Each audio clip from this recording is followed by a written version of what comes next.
My guest is Dave Miller, CISO of Covisint. Welcome, Dave. Good to be here. Yeah, it's so great to get you on camera, Dave, because Covisint and my own career in the internet seem intertwined in that, we're both Southeast Michigan based. Covisint had the early days inside the automotive industry. Eventually part of CompuWare, and then fairly recently went public, and you're on your own. On our own. Yeah, so give us the top down of what Covisint does.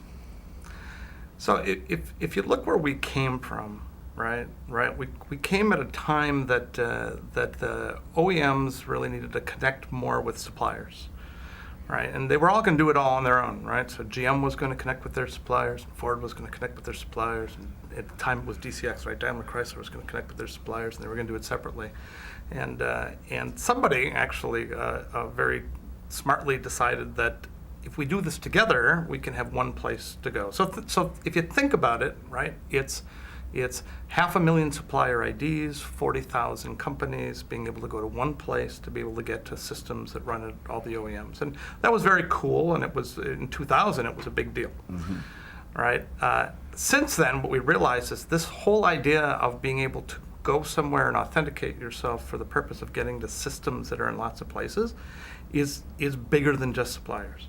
So the ability to be able to do it for healthcare, right? So hospitals and doctors being able to get to healthcare information that's in lots and lots of places. Energy companies being able to manage their joint ventures and allow their joint ventures to be able to connect in, right? We've moved into, and just lately now, kind of coming back home from a standpoint of OEMs and automotive, is now the car companies want to connect directly with their owners, which is new, mm-hmm. and it's kind of an Internet of Things, right? Except for the thing is this big, huge thing with wheels that goes 70 miles an hour.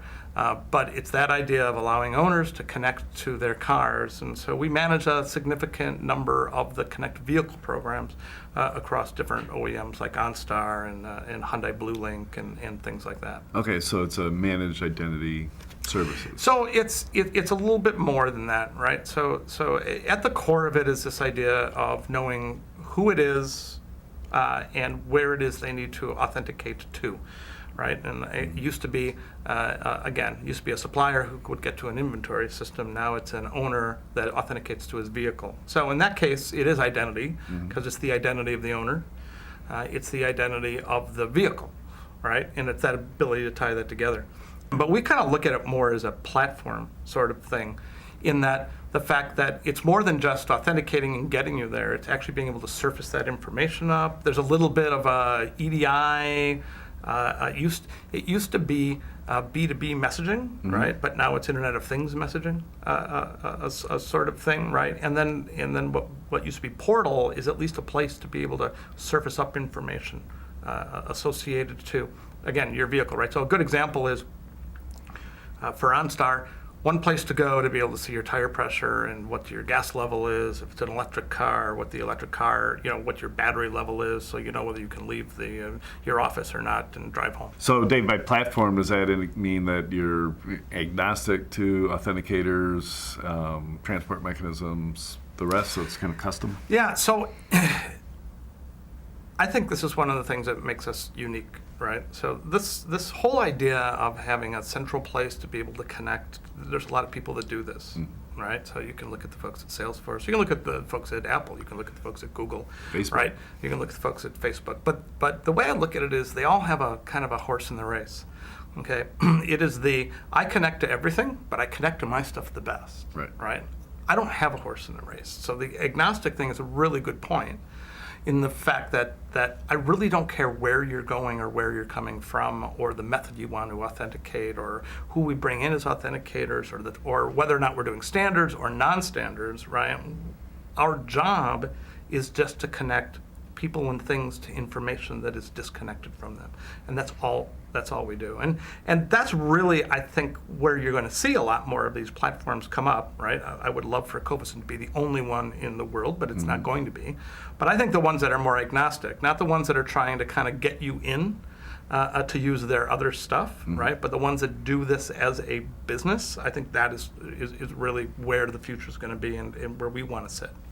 How would a potential customer self-identify as a potential customer? Interestingly enough, what it really is, and I have sales guys who ask me this all the time, right? So how do I know when I can see a customer, Yeah. right? And what we look at is do you have a really complex external communication requirement, right? So it's one of two things. Either you have a set of systems and data that you need to get to a set of external parties that are very disparate, right? So the obvious one which we started with is I have an inventory system or a logistics system, OEM, and I have lots and lots of suppliers that are around the world, right? So I have a bunch of data and I have to get it to a whole bunch of folks, right? I'm a hospital system and I have to connect to a whole bunch of physicians, right? I'm a energy company and I have a lot of joint venture partners, right? And then back to I am an OEM and I have a lot of owners of vehicles that are in lots of places.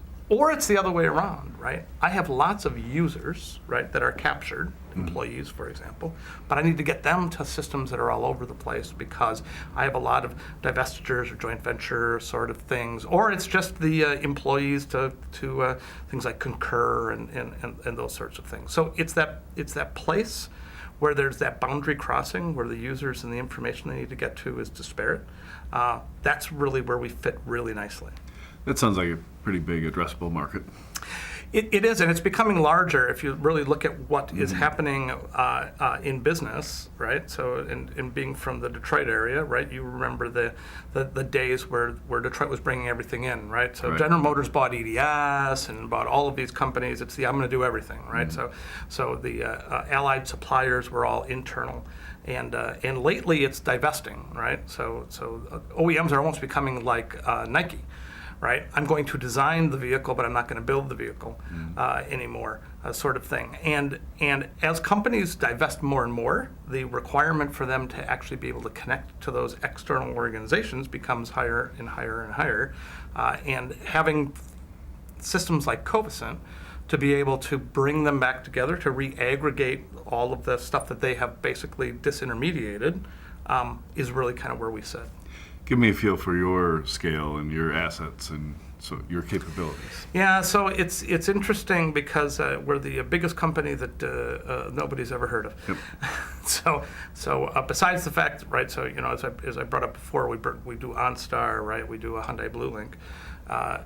We do health information exchanges, right? We manage a whole bunch of joint ventures for the energy industry, and then of course we have our supplier portal, which is certainly more than 60% of all of the purchase information for OEMs goes through, right? So if you take a look at Covisint, right, we're currently managing about 27 million IDs, if you want to look at it from an ID standpoint, at well over 250,000 companies, access to literally thousands of systems. And as a public company, right? I mean, a lot of this information is publicly available, right? But Right. Over $100 million of revenue. I mean, a fairly large organization that everyone looks and goes, "I've never heard of you guys before," but it's because we white label.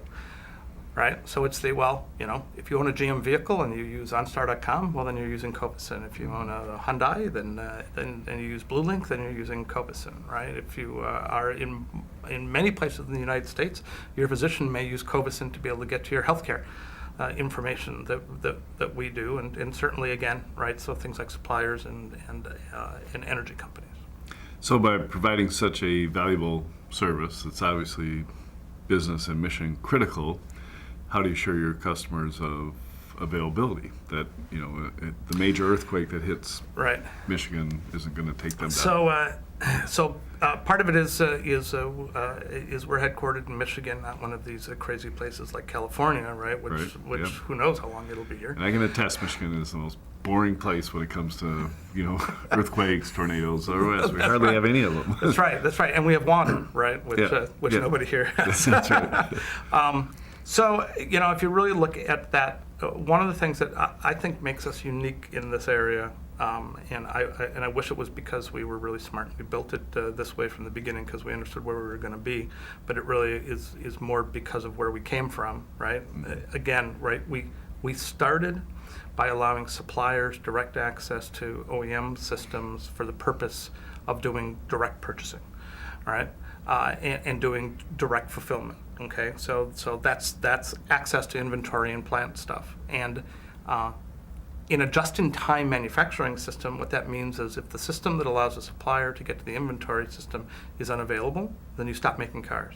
So from the beginning, we had to build what we call an enterprise-ready, right, or enterprise-available set of systems, right? The other thing is, because in the beginning we were owned by multinational companies, so General Motors, Ford, Daimler, Chrysler, right? We had to deal with things like EU Safe Harbor, right, or EU Data Privacy, Safe Harbor, those sorts of things. So we started by building an enterprise available, right, which, it's the 4 nines, no downtime sort of thing, right, that could deal with information that was global, right, multilingual, right, all of the Safe Harbor privacy sort of things, because we had to, because that was just the rules in 2000. And we've gotten to build upon that. If you look at a lot of other companies, they kind of have started with the, it works most of the time and that's okay. And now they're getting into the point of doing more stuff. And so they have to build upon that. And so we were lucky enough to kind of start at that mission critical sort of area. Do you find yourself being pulled into European opportunities?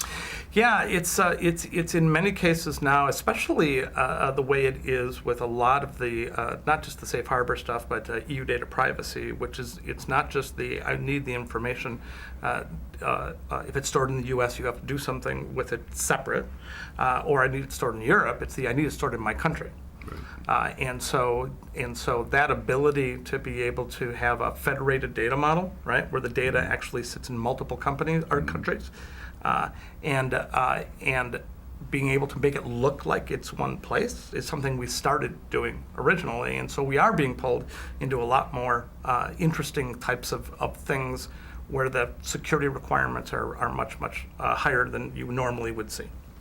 What do you see on the threat horizon, since apparently attackers are going after identities as a way of getting in? So one of the things that we think is an advantage is, and if you think about it, right, so at least in the identity space, Covisint separates, so I have identities, but I don't have data, right, if you think about that, right? So, and one of the ways that you secure things, right, is by basically separating the information users would want to get it, or information that the hackers would want to get it, from the keys of which you get into them, right? And if you look at a lot of the hacks lately, right, kind of that threat horizon, what ends up happening is you hack the system to get to the keys so that you can get to the data that is in the same system, right? We believe that by separating that, right, so the keys sit at Covisint, but the data sits someplace else, right, usually at the company that's being associated with it, right, It makes it twice as hard for a hacker, right? You got to hack 2 places, right? If you want to get to the data, you got to go to 2 places, and so we think that that's an advantage for us from a standpoint of keeping our customers more secure. But we certainly are seeing a lot more activity, 10 years ago, it used to be more of a hack for pride sort of thing, right? So you would hack for the purpose of saying you hacked, right? Now it's hack for money. And so now it truly is, they are going after systems to be able to steal information for the purpose of actually making money. And so it's much more sophisticated. It's much more long-term sort of thing.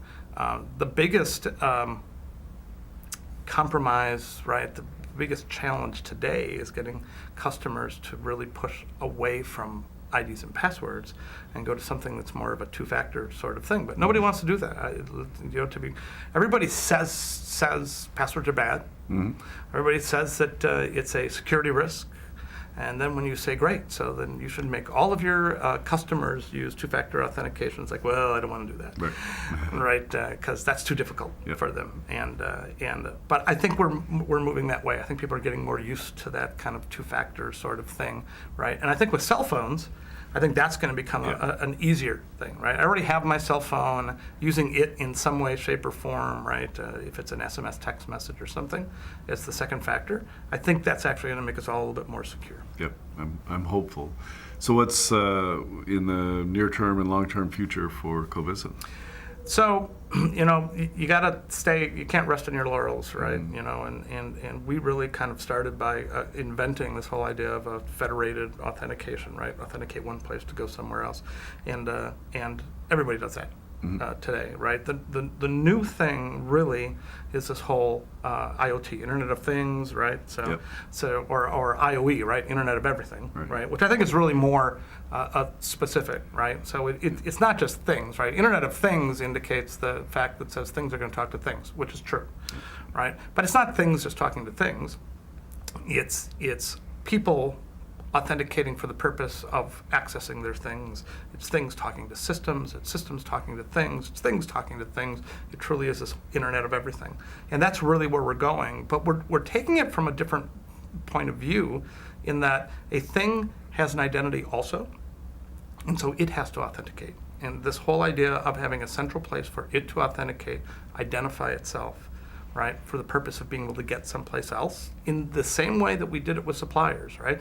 Supplier had employees who had identities, who would authenticate for the purpose of getting to a inventory system, for example, right? A thing, my Nest, may authenticate itself for the purpose of being able to communicate with my vehicle or something else, right? We think that idea of having a central place to go to be able to provision the things in your life is going to be a big deal, right? One of the things that I've been thinking about is that as organizations are trying to make Internet of Things, or at least trying to make the things that connect to your life much more frictionless, so that when you turn them on, they automatically discover all the other things in your life.